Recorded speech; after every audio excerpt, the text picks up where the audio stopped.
professor and Fox News contributor, one of my favorites, Jonathan Turley.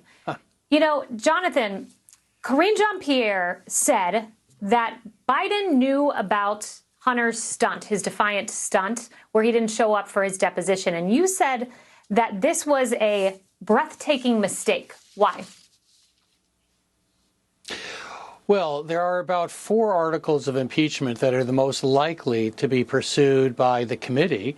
One of them is obstruction, another is the abuse of power. Having the president involved in advance in any way to the contempt of Congress is the worst possible scenario for the Biden team. I can't imagine how that could have occurred. It's not that you're telling a father not to speak to his son, but you give very clear instructions that it's in neither of your interest for you to discuss his testimony before Congress. It certainly wouldn't be in your interest to talk about the potential commission of a federal crime. Contempt of Congress is a federal crime, and the Department of Justice aggressively pursued people like Bannon and Navarro for not appearing in a committee. So if the president knew about that in advance and supported it, it just gives another front for Congress to pursue in this inquiry.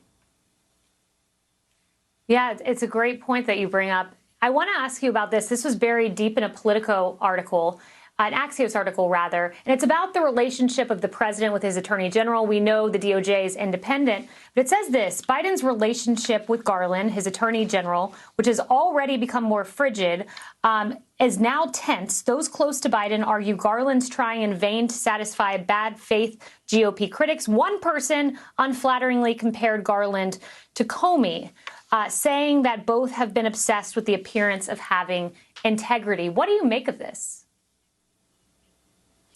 Well, if it's frigid now, it's going to be perfectly glacial if the House moves to hold his son in contempt. Garland is already on the record. His Department of Justice pursued those earlier cases. It just took a couple of months before Bannon went from not appearing to having an indictment.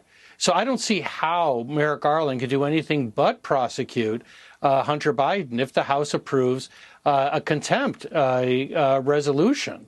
But the interesting thing is that Garland did something for Biden that was invaluable. He refused to appoint a special counsel to look into the corruption scandal. Many of us have been writing for years that we can't even imagine his rationale.